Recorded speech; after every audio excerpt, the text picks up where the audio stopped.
Hello and welcome to this repair overview for the Alesis RA150 Studio Audio Power Amplifier. The particular unit itself was released circa about the year 2000, and there's actually two other units within the range. There's an RA300 and then the larger RA500. For this particular amplifier, when he came into the workshop, the indication was that he had no power.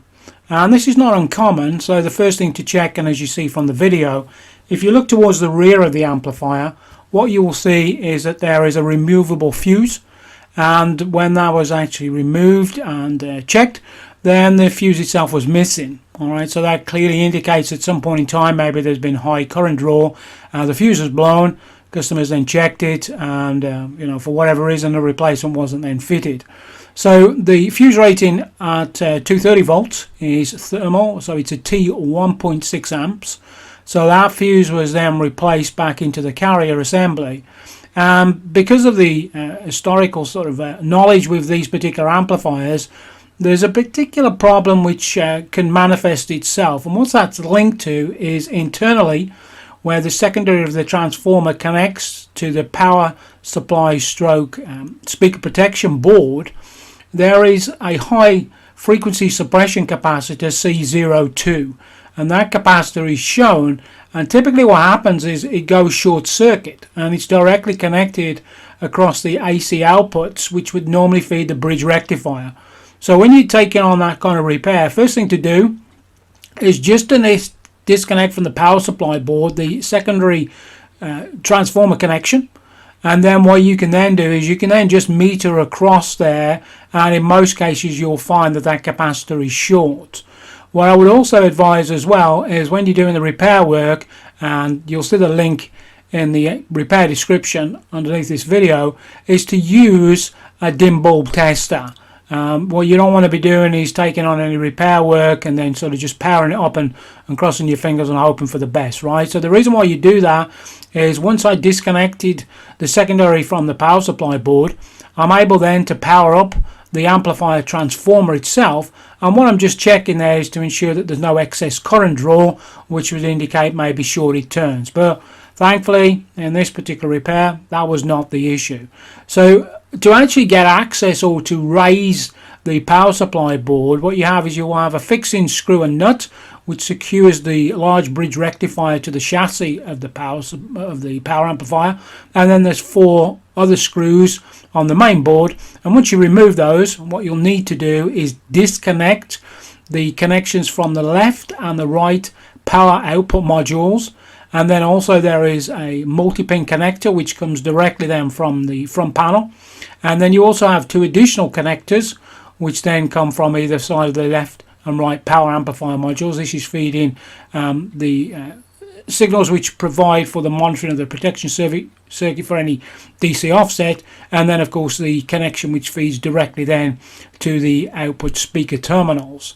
Once you've done that, then you can then lift the board up. Now this particular amplifier, and you'll see this when you do like a search on the channel, you'll see the most common problem is that the speaker protection relay, the coil goes open circuit or very, very high resistance. So typically it looks like the amplifier is in protection mode, but actually there is no fault with the amplifier apart from the fact that the speaker protection relay will not operate. So the way in which you would then test it is to do exactly what I just said a moment ago. Just disconnect everything, except of course from the secondary of the transformer. And what you should be able to do is just apply power, and then within about 3 to 5 seconds the speaker protection relay should change over. If you don't hear any speaker protection relay change over, that tells you of course there's no issue with the amplifier in terms of the power modules. What you have is you have an issue then with the speaker protection circuit itself, and more commonly if you desolder, and it's a 12 volt DC relay double pole changeover, and you check the coil, you'll find that it's very, very high resistance or open circuit. So in the video you see that I replace this relay, and what I would say, even if the relay is not open circuit, as in this case, still replace it, because what you want to do here is to put some longevity into the repair. So by replacing it, you're ensuring that this common fault with that particular brand of relay, will not be an issue. But also remember that these amplifiers often are used in extensive usage, so over time the speaker contacts or switch contacts within the relay will become oxidized, and they will also become resistive. So by replacing them, that eliminates any issues associated with distortion that could occur, and then or maybe intermittent loss of sound. Now what the video is showing you are other common issues associated with the power supply speaker protection board. What you can see is that there's two series shunt resistors, and these are 470 ohms, and they're rated at 2 watts. Now the actual component reference number is R401 and R402, and what they provide is the series shunt for the plus and minus 15 volt supplies, which are used of course for the preamplifier and other areas of the power amplifier itself. Now over time, as you see, the resistors heat up, and when you first look at them, you're probably looking at the banding and you think it's probably in the nominal like 100 ohms, because that's the color distortion that has occurred. But no, they are 470 ohms. So in this case, these resistors have been replaced. They weren't off tolerant really, but again for longevity, and the wattage was just increased then to 3 watt rather than 2 watt, slightly underrated. But what I want to draw your attention to as well is C403 and C404. So these are 220 microfarad 25 volt filter capacitors that are used for the plus and minus 15 volt rails.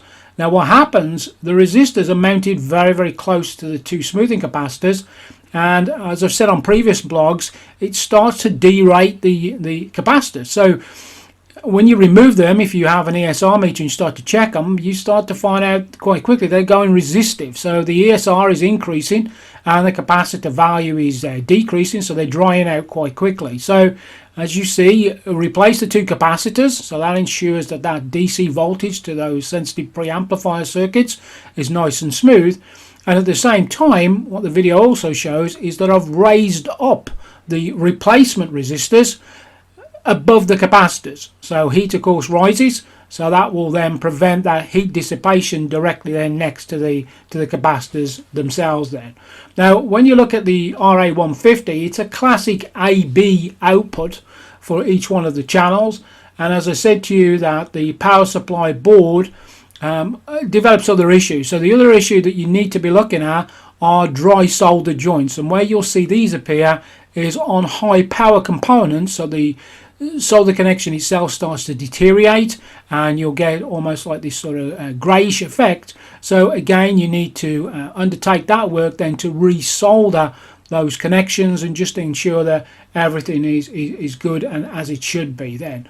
The speaker protection IC itself is U1, and that's towards the rear of the board, quite close to the speaker protection relay, and that's the classic TA7317P, and all it's simply doing is it's looking at the DC offset from either one of the modules, and that feeds directly in, and then you have a timing capacitor stroke resistor which will set this delay on, and Alesis will probably refer to this almost like as a mute function.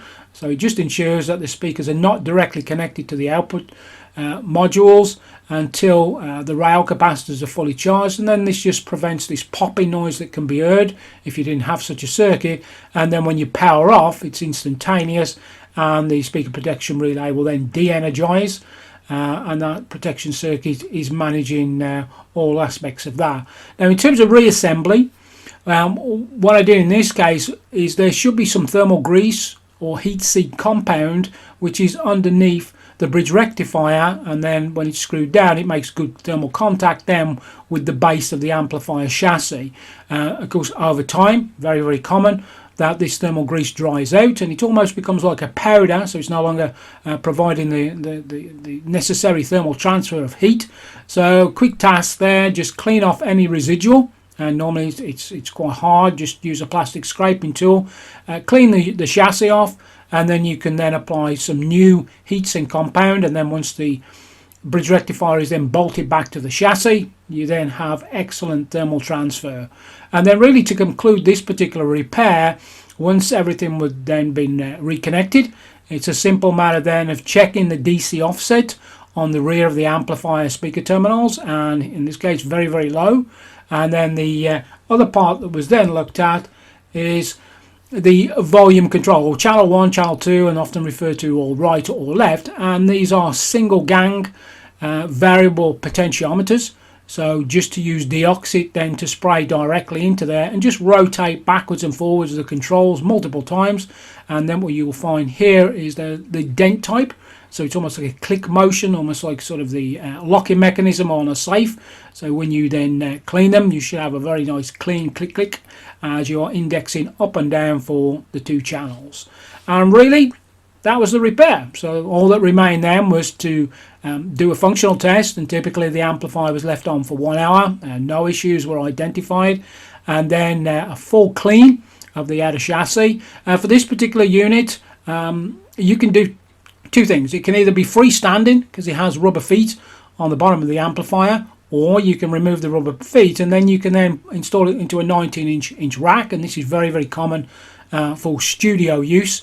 And this is a very popular amplifier. So, you know, I would say, you know, over the years I've seen a number of these amplifiers, but commonly this power supply, so speaker protection board, is common throughout. You may see almost like a hybrid board on some models which contain all of the circuitry then for the speaker protection operation, but in this case this was the more classic conventional one, having the TA IC. But what I would say, if you can pick these studio amplifiers up and carry out the remedial work that I've just mentioned, then building that longevity back into the repair will ensure that you have many years of trouble-free operation. And the nice sturdy build of it is you don't have any cooling fans, so it's nice and quiet in operation. And as I said, AB mode, and the overall design is robust. It's good, and it's a great amplifier if you can pick one up and then just refurbish it.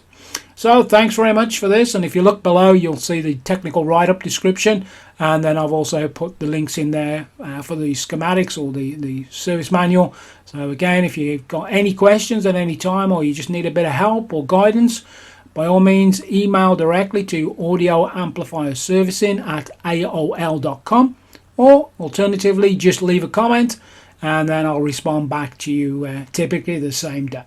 Alright, thanks very much. Until the next time, cheers and goodbye.